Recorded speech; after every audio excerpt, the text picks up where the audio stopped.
Daniel Brooks stood in the center of the massive council chamber on Valara Prime. The room was enormous, built to hold thousands of alien delegates from across the galaxy. Above him, arranged in circular tiers like an ancient amphitheater, sat representatives from over 300 different species. Their eyes, in all shapes and colors, watched him with varying degrees of interest and boredom. Daniel had been standing here for 3 hours, presenting humanity's case to the Galactic Coalition Assembly. His voice was getting hoarse, but he kept his tone steady and professional. Behind him, holographic displays showed the evidence he had collected over the past 3 months. Photos of burned colony ships, recordings of distress calls that went unanswered, lists of human civilians who had died in attacks. "This is the 18th attack on human settlements in the past year," Daniel said, gesturing to an image of a destroyed colony on the screen. "We have provided sensor logs, survivor testimonies, and tracked the attacking ships back to their origin points. We know who is responsible. We have brought this evidence to the Coalition repeatedly, and yet nothing has been done." In the observation gallery above the main floor, Admiral Lisa Morgan watched the proceedings with growing frustration.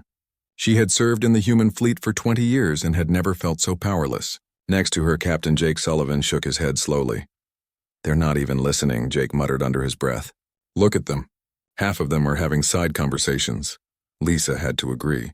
The Velcon delegate was examining his datapad, clearly bored. The Arxian representatives were talking among themselves. Only a handful of species seemed to be paying attention to Daniel's presentation, and even they looked skeptical. The truth was simple and bitter. Humanity had been invited to join the Galactic Coalition 15 years ago. It had seemed like a dream come true, proof that humans had finally earned their place among the stars. The Coalition promised protection, trade partnerships, and access to thousands of years of accumulated knowledge. In return, humanity agreed to follow Coalition laws and regulations. But the reality had been different from the promise. Human ships were restricted in where they could travel. Human colonies needed Coalition approval before they could be established. Human military vessels were limited in size and weaponry, far below what other species were allowed. And now, when humans were being attacked, the Coalition did nothing. Daniel finished his presentation and waited. The chamber fell into a brief silence, then the murmuring began. Delegates consulted with their advisors. Translation devices hummed as conversations in hundreds of languages filled the air. Finally, the Coalition chair rose to speak. Kelvor was an Arxian, a species that had been part of the Coalition for over 4,000 years. He stood nearly 3 meters tall with blue-gray skin and 4 arms. His voice was deep and resonant as it echoed through the chamber. "Ambassador Brooks," Kelvor began, "the Coalition has reviewed your evidence and your requests. We understand that humanity is experiencing difficulties in certain sectors. However, we must consider the broader context of galactic stability." Daniel felt his stomach sink. He had heard this kind of diplomatic language before. It was the sound of a rejection being wrapped in polite words. Kelvor continued. "The attacks you describe occur in disputed territories. The Velcon Empire claims historical rights to those systems. While we sympathize with human losses, the Coalition cannot intervene in what may be legitimate territorial disputes. To do so would set a dangerous precedent." "Legitimate disputes?" Daniel's voice rose despite his efforts to stay calm. "They're attacking civilian colony ships. Ships full of families, children. How is that a territorial dispute?" "The Coalition must remain neutral in such matters," Kelvor replied smoothly. "However, we understand humanity's concerns. Therefore, we propose a committee to study the issue. We will examine the historical claims, review the evidence, and provide recommendations within the next 18 months. 18 months. Daniel closed his eyes briefly. In 18 months, how many more people would die? How many more colonies would be burned? Then we request permission to defend ourselves, Daniel said. If the Coalition will not protect human settlements, allow us to do it. Remove the military restrictions placed on human vessels. Let us build proper defense fleets. The chamber erupted in noise. Delegates from dozens of species began shouting at once. The translation system struggled to keep up with the chaos. Absolutely not. Kelvor's voice cut through the noise. Humanity is a young species. You have been part of the galactic community for barely 15 years. Your military history on your homeworld shows a tendency toward aggression and escalation. The restrictions placed on human military development are for the safety of the entire galaxy. We cannot and will not remove them. So we cannot defend ourselves and you will not defend us, Daniel said slowly. Is that your final position? Kelvor looked uncomfortable for the first time. The Coalition's position is that all disputes should be resolved through diplomatic channels. Violence is never the answer. Violence is already happening, Daniel replied. The only question is whether you'll allow us to stop it. The Coalition's decision is final, Kelvor announced. Humanity will receive neither military intervention nor permission for unrestricted military expansion. This assembly is adjourned. Daniel stood in silence as the chamber began to empty. Delegates filed out, already moving on to their next meetings, their next debates, their next committees that would study and discuss and accomplish nothing. In the observation gallery, Lisa and Jake made their way down to the main floor. What now? Jake asked when he reached Daniel. Daniel gathered his documents and data chips, placing them carefully in his case. His hands were steady, but inside a cold anger had settled into his chest. He looked up at the emptying chamber, at the grand hall that represented thousands of years of galactic civilization, a civilization that would watch humans die and do nothing. Now we leave, Daniel said quietly. He walked to the central podium one last time and activated the microphone. His voice echoed through the chamber, stopping delegates in their tracks. Let the record show that as of this moment, humanity formally withdraws from the Galactic Coalition. We came here seeking partners and allies. We found only bureaucrats who mistake inaction for wisdom. We asked for help and were denied. We asked for the right to help ourselves and were denied that too. Daniel paused, looking around at the shocked faces of the remaining delegates. You have taught us a valuable lesson today. The Coalition is not an alliance. It is a debating society that mistakes words for action. Humanity will remember this day. We will remember who stood with us and who looked away, and we will never make the mistake of asking you for help again. He disconnected the microphone and walked toward the exit. Lisa and Jake fell in beside him. Behind them, the chamber exploded into confused shouting and urgent conversations. Let them talk, Daniel thought. Talking was all they knew how to do. As they reached the massive doors of the council chamber, other human delegates and staff members joined them. Word had spread quickly. Every human in the building was leaving. They walked out together, their footsteps echoing in the grand hallways of the Coalition headquarters. Outside, the sky of Valara Prime was a brilliant purple, dotted with 3 small moons. Daniel took a deep breath of the alien air and pulled out his communicator. This is Ambassador Brooks to all human vessels and facilities in Coalition space. Begin immediate withdrawal procedures. We're going home. Across the galaxy, human ships began to move. Trade vessels pulled out of Coalition ports. Science teams abandoned research stations. Embassy staff packed up their offices. Within hours, humanity's presence in Coalition space began to disappear like smoke in the wind. The galaxy had never seen anything like it. In all the thousands of years of the Coalition's existence, no species had simply walked away before. They didn't understand what it meant, but they would learn soon enough. The galaxy was about to discover what happened when you pushed humanity too far. 6 months had passed since humanity walked out of the Galactic Coalition Assembly. Captain Ryan Carter guided his cargo freighter, the Aurora, through the final checkpoint at the edge of human space. Behind him stretched a line of defense stations and patrol ships that hadn't existed when he had last made this run. The checkpoint officer's face appeared on his communication screen. Lieutenant Amy Foster looked tired but alert as she reviewed his cargo manifest. "Welcome back, Captain Carter," she said. "Hauling medical supplies from the Kepler colonies?" "That's right," Ryan confirmed. 300 tons of vaccines and equipment. The Outer Rim stations are building new hospitals." Amy nodded and transmitted the clearance codes. "You're good to go. Safe travels." As the Aurora crossed into human territory, Ryan looked at the defensive network with pride. Humanity had been busy during their isolation. Every entry point into human space now had multiple layers of sensors, weapons platforms, and patrol vessels. No one was getting in or out without being tracked and identified. The Coalition had responded to humanity's withdrawal with confusion at first, then relief. Good riddance to the aggressive newcomers, many species said. Let the humans hide in their corner of space and leave galactic affairs to civilized species. The Coalition had established what they called a mutual non-interference zone around human territory. Most people understood it for what it really was: a quarantine. Ryan docked at Freedom Point, the largest station on the human border. Commander Nicole Hayes ran the defense operations from here, coordinating patrols and monitoring the Coalition's activities beyond the border. Ryan had known Nicole since their academy days, back when humanity had still believed the Coalition would treat them as equals. He found her in the station's command center, standing before a wall of holographic displays showing sensor data from hundreds of monitoring posts. She looked up as he entered and smiled briefly. "Ryan, good to see you made it back," Nicole said. "Did you see the new platforms we installed at Checkpoint 7? "Hard to miss them," Ryan replied. "You've turned our border into a fortress." "That's the idea," Nicole said. Her smile faded as she gestured to the displays. "Come look at this." Ryan followed her to a tactical map showing the space beyond human territory. Red markers indicated Coalition ships, and there were a lot of them. "They've been probing our borders for weeks now," Nicole explained. "Coalition patrol ships drift close, run their scanners over our defense network, then jump away. They're trying to figure out what we've built." "Are they planning something?" Ryan asked, feeling a chill run down his spine. "I don't think so," Nicole said thoughtfully. "I think they're just scared. They've never dealt with a species they can't control or predict. We're a mystery to them now, and that makes them nervous." Lieutenant Chris Bennett approached with a datapad in hand.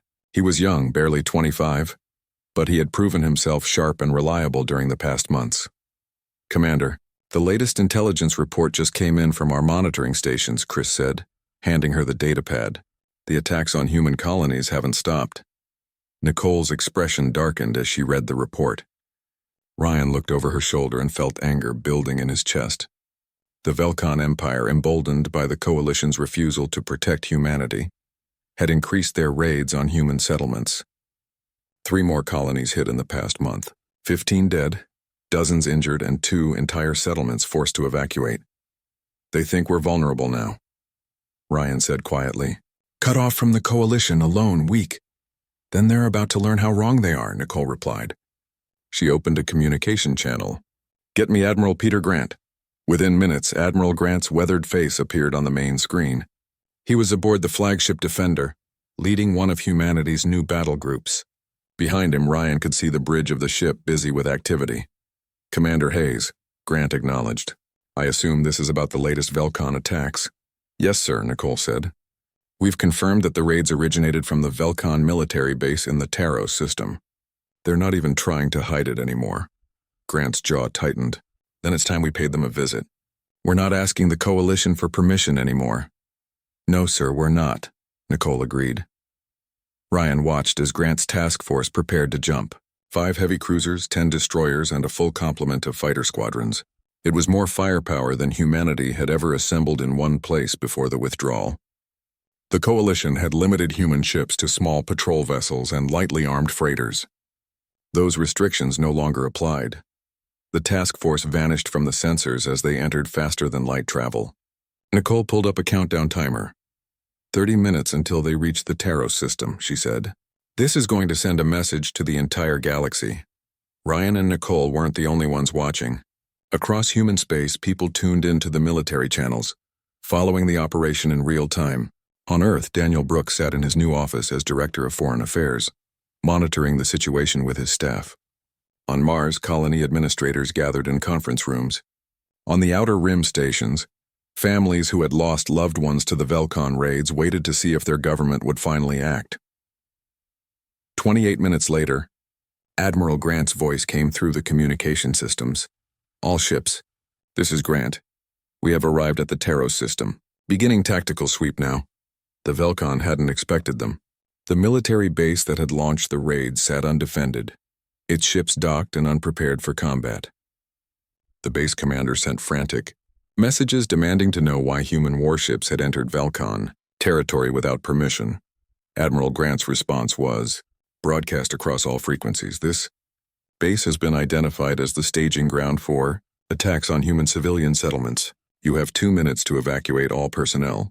After that, we will demonstrate what happens when you attack humanity's people." The Velcon commander spluttered protests and threats, invoking coalition law and territorial sovereignty. Grant ignored him. 120 seconds later, the human fleet opened fire. Ryan watched the tactical display as the base was systematically destroyed. It wasn't a battle. It was a demonstration. Human weapons developed in secret during the months of isolation tore through Velcon shields like paper.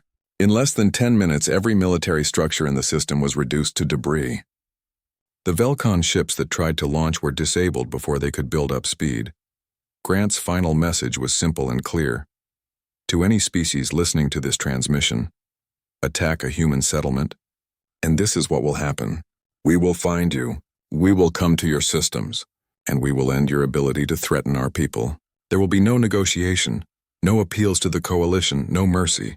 This is the only warning you will receive. The fleet jumped out of the system, leaving the Velcon to contemplate the wreckage of their military infrastructure. The galaxy's response was immediate and shocked. Coalition emergency sessions were called within hours. Ambassadors from dozens of species condemned humanity's unprovoked aggression. The Velcon Empire demanded sanctions, reparations, and an immediate coalition military intervention against humanity. Daniel Brooks received over 300 urgent messages from coalition officials in the first day alone. They demanded explanations, apologies, and assurances that humanity would return to following civilized norms of behavior. Daniel composed a single sentence in response and sent it to every coalition member species. We are not part of your coalition. Your demands mean nothing to us. Nicole read Daniel's response and laughed for the first time in weeks. Ryan, sitting beside her in the command center, shook his head in amazement. He actually said that, Ryan marveled. He just told the entire Galactic Coalition to shove their complaints. Why not? Nicole replied. What are they going to do about it? Send their fleet? They don't have one. The Coalition has always relied on voluntary compliance and the threat of collective action, but collective action requires someone willing to act first. She pulled up another display showing the quiet sectors that humanity used to patrol. Pirate attacks were increasing. Trade disputes were turning violent. Small conflicts that human presence had once prevented were erupting across Coalition space. For years we were the ones who acted, Nicole continued. We provided security escorts, responded to distress calls, patrolled dangerous space. The Coalition accepted our help while calling us aggressive and militaristic. Now we're gone, and they're discovering that strongly worded condemnations don't stop pirates or protect trade routes. Over the following weeks, Admiral Grant's fleet moved through Velcon space like a scythe through wheat. Every military installation that had supported the raids on human colonies was destroyed. Velcon warships that engaged were disabled or destroyed. Civilian infrastructure was left untouched, but the Empire's military capability was systematically dismantled. The Coalition held emergency session after emergency session. They passed resolutions condemning human actions. They debated sanctions and interventions. They formed committees to study the crisis, and humanity ignored every single word. The message was clear. Humanity had tried playing by the Coalition's rules. They had brought their grievances to the proper channels, submitted their evidence, and requested help through official procedures. Ambassador Helen Foster stood in the Coalition Council chamber on Valara Prime, listening to the desperate pleas of the Talvarian delegation. She wasn't supposed to be here. Humanity had withdrawn from the Coalition over a year ago, but the Talvarians had sent a secret message to Earth, begging for human observers to witness their appeal for help. Daniel Brooks had sent Helen with instructions to watch and report. Nothing more. The Talvarian ambassador, a small reptilian being named Kessa, projected images of burning cities onto the chamber's holographic displays. Her voice shook as she described the attacks by the Kryn Commonwealth. Thousands dead, entire settlements wiped out, refugee ships fleeing into deep space with nowhere safe to go. We beg the Coalition for help, Kessa pleaded. The Kryn are violating every treaty, every law. They must be stopped. Helen watched the Coalition delegates with grim fascination. She had seen this scene before, from the other side. She knew how it would end. Chair Kelvor rose to address the assembly. He looked older than Helen remembered, worn down by the chaos that had engulfed the galaxy since humanity's departure. The Coalition sympathizes with the Talvarian people, Kelvor began, and Helen almost laughed at the familiar words. However, we must consider the broader implications. The Kryn Commonwealth claims historical rights to the disputed territories. We cannot intervene without thorough investigation. Investigation. Kessa's voice rose in despair. How many of my people must die while you investigate? The coalition will form a committee to study the situation, Kelvor continued, as if she hadn't spoken. We will provide recommendations within 6 months. Helen had heard enough.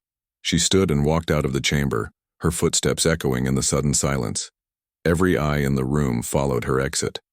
The human observer leaving in the middle of proceedings. It was a powerful symbol, and everyone understood its meaning. This was exactly what had happened to humanity, and the Talvirians would get the same result. Nothing. Helen returned to her ship and composed her report for Daniel. The coalition was broken, she wrote. It had always been broken, but humanity's presence had masked the cracks. Now those cracks were becoming canyons. Back on Earth, Daniel read Helen's report in his office. Around him, news feeds from across the galaxy painted a picture of accelerating chaos. The Talvirian crisis was just one of many. The Xanthir clans had invaded the Mirax system. The Torvian Empire had annexed 2 neighboring species. Pirate attacks had increased by over 300% in the sectors that human patrols used to monitor. The galaxy was sliding into disorder, and the coalition could only issue statements condemning the violence. Admiral Lisa Morgan entered Daniel's office carrying a stack of data pads. She looked tired, but satisfied. The latest reports from our colonies, she said, placing the pads on his desk. Production is up across the board. The new shipyards at Alpha Centauri are ahead of schedule, and the resource surveys from the Rim colonies are better than we hoped. Daniel smiled as he reviewed the numbers. Cut off from galactic trade, humanity had been forced to become completely self-sufficient. It had been hard at first. Shortages of certain materials, disruptions to supply chains, entire industries that had relied on alien technology suddenly having to adapt. But adapt they had. Human engineers had worked around the clock to develop alternatives to alien tech. Human miners had pushed into asteroid belts that the coalition had marked as too dangerous. Human manufacturers had retooled their facilities to produce everything humanity needed. The result was an economy that was growing faster than it ever had under coalition regulations. Human colonies were expanding at a rate that would have been illegal under coalition settlement laws. The human fleet was being built to human specifications, not coalition limitations. We're thriving, Lisa said, sitting down across from Daniel. I know that sounds strange to say, but it's true. The restrictions the coalition placed on us were holding us back. Now we're free to do things our way. I know, Daniel replied. But the cost. He gestured to the news feeds showing the chaos in coalition space. Species fighting each other, trade routes collapsing, pirates operating openly. The galactic order that had lasted for thousands of years was crumbling. That's not our fault, Lisa said firmly. The coalition's order was built on sand. They convinced everyone that talking was the same as action, that passing resolutions meant something. We didn't break their system, Daniel, we just stopped propping it up. Captain Jake Sullivan arrived for the scheduled meeting with a grin on his face. He commanded one of the new exploration fleets pushing into unclaimed space beyond the galactic rim. You're going to love this, Jake said, pulling up a star chart. We found 12 new systems in the past month alone, worlds the coalition marked as unsuitable or too dangerous. Half of them are perfect for colonization. Daniel studied the chart. The worlds Jake had found were outside the traditional boundaries of explored space. The coalition had survey data on them, but had decided they weren't worth settling. Too far from established trade routes, too many natural hazards, too difficult to reach with coalition-approved ships. Human ships built without coalition restrictions had no such problems. How many people do you need for the first settlement waves? Daniel asked. We have 30,000 volunteers already, Jake replied. Mostly from the Outer Rim colonies. People who want to build something new, who aren't afraid of hard work or danger. Over the next year, humanity expanded at a rate that shocked coalition observers. 20 new colonies established, 50 more systems surveyed and claimed. The human sphere of influence grew larger month by month, pushing into regions the coalition had left empty. And humanity wasn't just expanding, They were innovating. Captain Chris Bennett led a deep space science mission to the edge of explored space. His team included the brightest human researchers, freed from coalition regulations that restricted certain types of research as too dangerous or potentially destabilizing. What they found changed everything. Chris stood on the bridge of his research vessel, staring at the massive structure floating in deep space. It was ancient, clearly built by a civilization that had vanished long ago. A jump gate, but unlike anything the Coalition had ever discovered. "Can we activate it?" Chris asked his chief engineer, a woman named Karen Hughes. Karen worked at her console, running tests on the alien technology. "It's still functional," she said in amazement. "This thing is at least 50,000 years old, and it still works. The power system is based on principles I've never seen before." Over the following weeks, Chris's team unlocked the secrets of the ancient gates. They formed a network spanning the galaxy, capable of moving ships across vast distances almost instantaneously. Technology the Coalition had been searching for centuries, found by humans willing to explore regions the Coalition considered too risky. When news of the discovery reached Earth, Daniel immediately understood its significance. With access to this gate network, humanity could move ships and supplies across their territory in days instead of months. They could defend their expanded borders, respond to threats, and continue their exploration at speeds the Coalition couldn't match. But the most important change happening in the galaxy wasn't technological. It was philosophical. The Talvarians, abandoned by the Coalition during the Kryn invasion, had managed to survive. They did it by copying human tactics. Instead of appealing to the Coalition for help, they formed a direct military alliance with 3 neighboring species. No committees, no debates. Just a simple agreement. If one of us is attacked, all of us respond immediately. They called it a compact group, and it worked. When the Kryn attacked again, the Talvarian alliance hit back hard and fast. The Kryn, expecting another Coalition debate while they continued their invasion, were shocked by the immediate and violent response. The war ended in weeks instead of years. Other species watched and learned. Small groups began forming similar alliances across the galaxy, operating outside Coalition authority.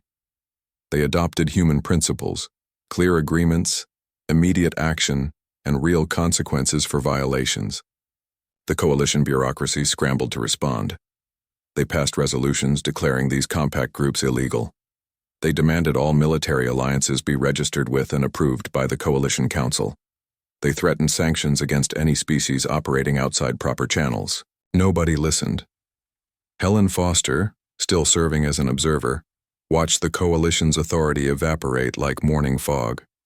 Species that had followed Coalition guidance for thousands of years were now ignoring direct orders. The careful balance of power that had maintained galactic peace was being replaced by something more chaotic, but also more honest. Violence had consequences now. Aggression was met with immediate response, not months of debate. The galaxy was learning to police itself, using methods the Coalition had always condemned as too primitive. The irony wasn't lost on Daniel as he reviewed reports of the changing galactic landscape. Humanity had been called aggressive, militaristic, and unfit for civilized society. Now civilized society was adopting human methods because their own system had failed. Admiral Peter Grant stopped by Daniel's office with news from the border stations. Coalition ships were still probing human space, but the nature of the contacts had changed. Commander Ryan Carter stood on the bridge of the destroyer Valiant, watching another Coalition member state tear itself apart. The Helian Republic, once a prosperous founding member of the Coalition, was in its 3rd month of civil war. The conflict had started over resource distribution, but it had quickly spiraled into something much worse. "Captain, we're receiving distress signals from the civilian evacuation ships," Lieutenant Karen Hughes reported from her station. "They're requesting safe passage through human space." Ryan studied the sensor display. 12 Helian ships packed with refugees fleeing the violence. Behind them, rebel forces were gaining ground. The ships were barely armed, relying on speed and desperation to escape. "Open a channel," Ryan ordered. "This is Commander Ryan Carter of the human destroyer Valiant. You are cleared for passage through human territory." Transmitting safe route coordinates now. Once you enter our space, you will be under human protection. The relief in the Helion captain's voice was obvious. Thank you, Commander. The Coalition refused our request for asylum. They said granting it would be taking sides in an internal matter. Ryan shook his head. Of course they did. The Coalition was still playing by rules that no longer applied to reality. He watched the refugee ships cross into human space, where Nicole Hayes's border patrol immediately moved to escort them to safety. This had become routine over the past year. Species in crisis abandoned by the Coalition, turning to humanity for help.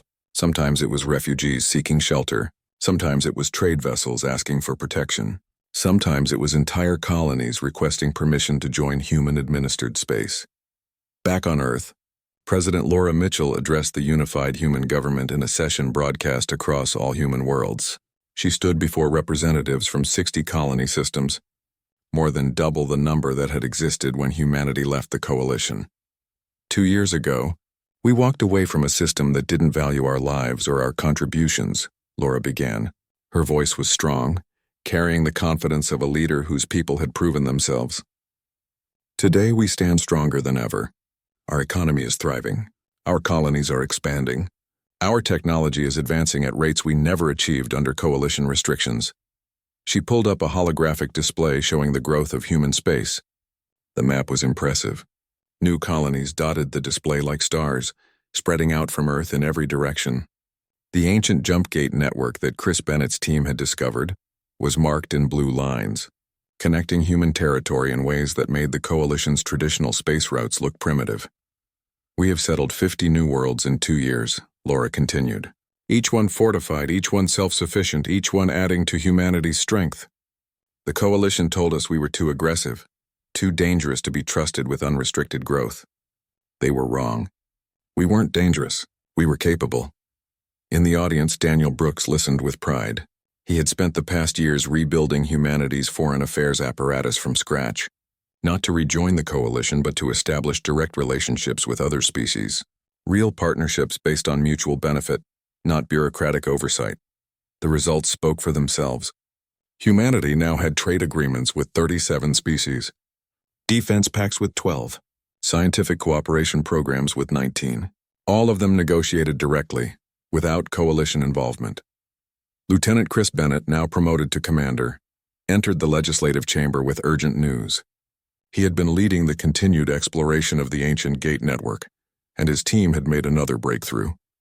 President Mitchell, Chris said, approaching the podium, we've activated the core hub of the gate network. It's located in a previously unexplored region near the Galactic Center. The capabilities exceed our initial estimates. Laura gestured for him to continue, and Chris pulled up new data on the holographic display. The assembled representatives leaned forward, fascinated by what they saw. The network doesn't just allow faster travel, Chris explained. It includes data transmission systems, power distribution networks, and what appears to be an automated defense grid. The civilization that built this had technology that makes current galactic standards look like stone tools. Can we access all of it? Laura asked. We're working on it, Chris replied. But here's the important part. The Coalition has known about fragments of this network for centuries. They've been studying it, debating it, forming committees to analyze it. They never figured out how to activate it because they were too cautious. They never pushed into the regions where the core systems were located because they deemed them too dangerous. Daniel smiled. It was the story of humanity's relationship with the Coalition in miniature. The Coalition had found something amazing and then been too afraid to actually use it. Humanity had found the same thing and immediately started unlocking its potential. Captain Nicole Hayes received a visitor at Freedom Point Station. Ambassador Helen Foster had returned from another observation mission to Coalition space, and she looked exhausted. It's collapsing faster than we predicted, Helen said, sitting in Nicole's office and accepting a cup of coffee gratefully. The Helion Civil War is just the most visible example. 3 more member species have withdrawn from active participation in the Coalition. 5 others have stopped paying their dues. The bureaucracy is running on momentum, but there's no real authority left. Nicole pulled up the latest intelligence reports on her terminal. The picture was grim. Pirate activity was at levels not seen in 1,000 years. Trade routes that had been safe for centuries were now danger zones. Regional conflicts were erupting across Coalition space, and there was no one to stop them. What are they saying about us? Nicole asked. Officially, the coalition line is that humanity is a cautionary tale. Helen replied.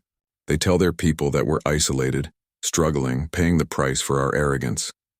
Unofficially, everyone knows the truth. We're thriving and they're falling apart. Are any of them willing to admit they need our help? Helen laughed bitterly. Admit it? No, but they're copying everything we do. The compact groups I told you about last year have spread across the galaxy. Over 100 independent alliances now operate outside coalition authority, all using human-style direct agreements. Admiral Lisa Morgan was dealing with a different kind of crisis. Her office was flooded with requests from coalition species wanting to establish military partnerships with humanity. The requests came through unofficial channels, often from individual colonies or system governments rather than species-wide administrations. One request caught her attention. The Mirax, a peaceful species that had been invaded by the Xanthir clans, were asking for human military advisors, not intervention, just advice on how to organize their defense forces more effectively. Lisa brought the request to Daniel, who considered it carefully. If we start providing military assistance, we're getting involved in coalition affairs again, Daniel said thoughtfully. That could complicate things. Or it could show them there's an alternative to the coalition's failed system, Lisa countered. We don't have to rejoin their organization to help individual species. We can build relationships on our terms. Daniel made the decision. Approve it. But make sure they understand we're not coming back to the coalition. This is a direct agreement between humanity and the Mirax. No coalition oversight, no coalition regulations. The Mirax accepted immediately, grateful for any help. Human military advisors arrived within a week and were shocked by what they found.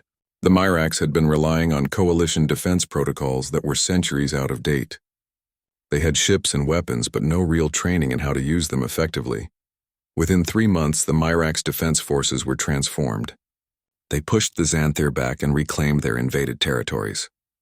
The victory sent shockwaves through coalition space.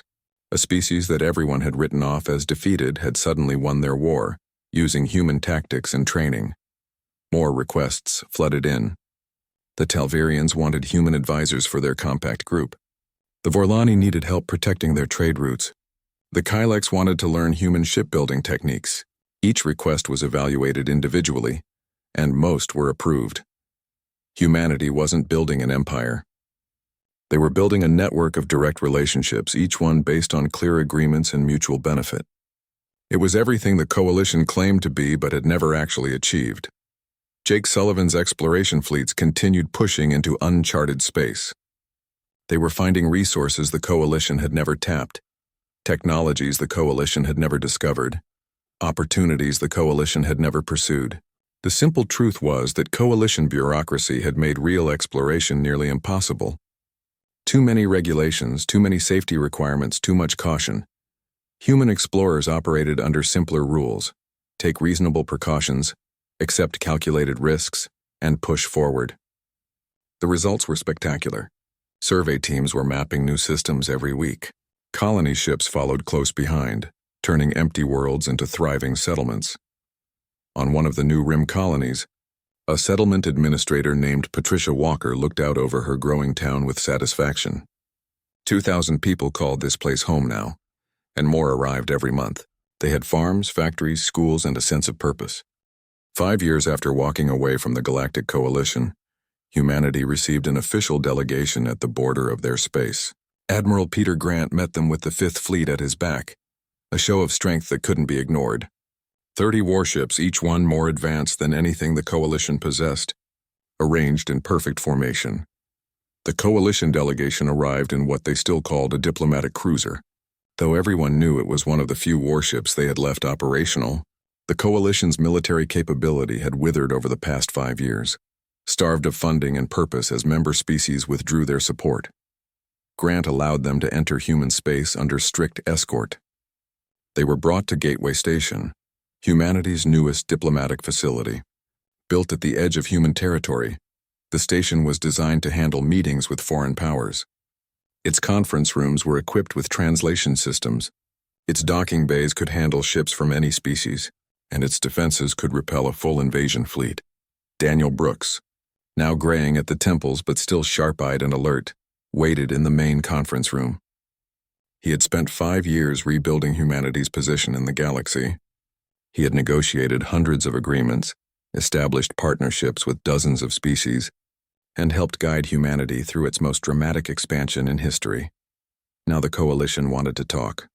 Finally, the delegation was led by Theron, a young Arxian who had replaced Kelvor as coalition chair. Kelvor had resigned 2 years ago, broken by his inability to hold the coalition together. Theron looked nervous as he entered the room, accompanied by representatives from 12 species. Only 12, Daniel noted. The coalition had once claimed over 300 member species. The fact that they had sent such a small delegation spoke volumes about their current state. Ambassador Brooks, Theron began formally. On behalf of the Galactic Coalition, I thank you for agreeing to this meeting. Director Brooks, Daniel corrected gently. I'm no longer an ambassador, as humanity is no longer part of your organization. But please sit. You've come a long way. The delegation settled into their seats, looking uncomfortable in the human-designed furniture. Theron opened a datapad and began what was clearly a prepared speech. The coalition has spent considerable time reviewing the events of the past 5 years, Theron said. We acknowledge that mistakes were made in our previous interactions with humanity.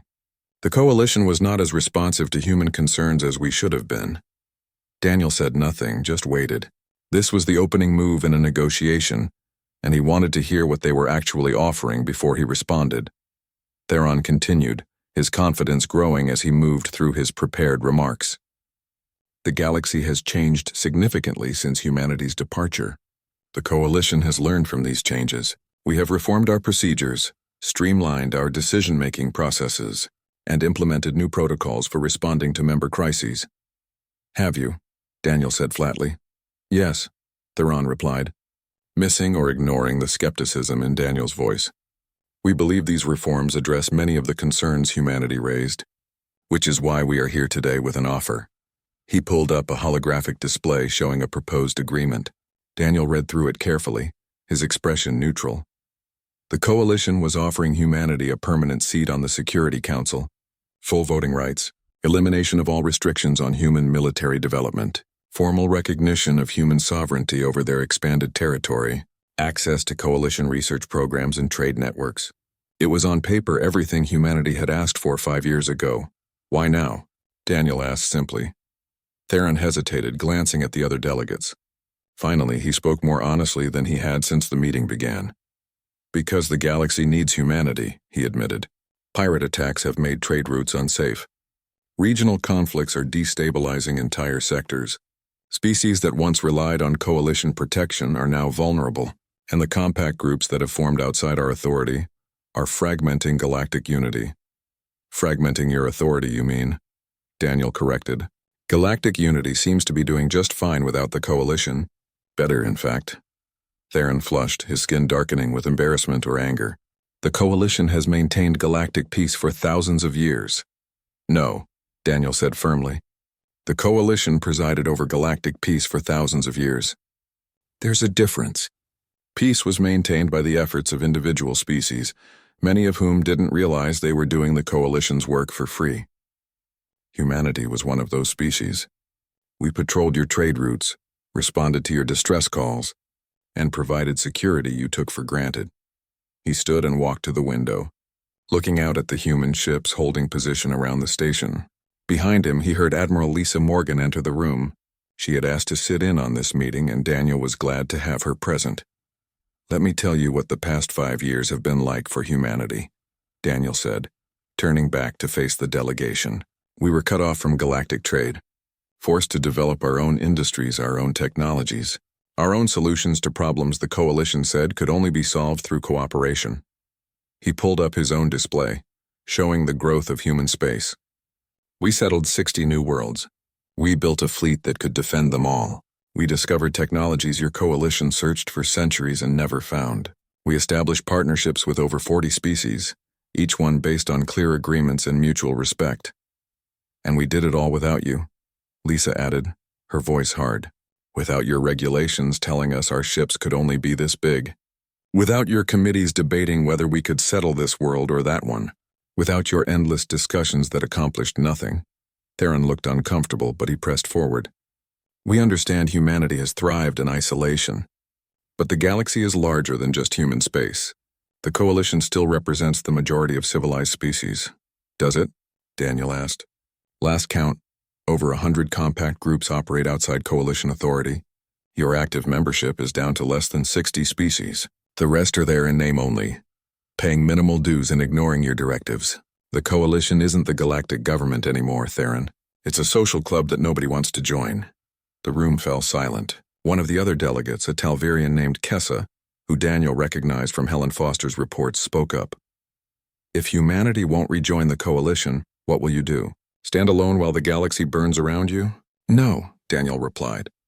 We'll do what we've been doing.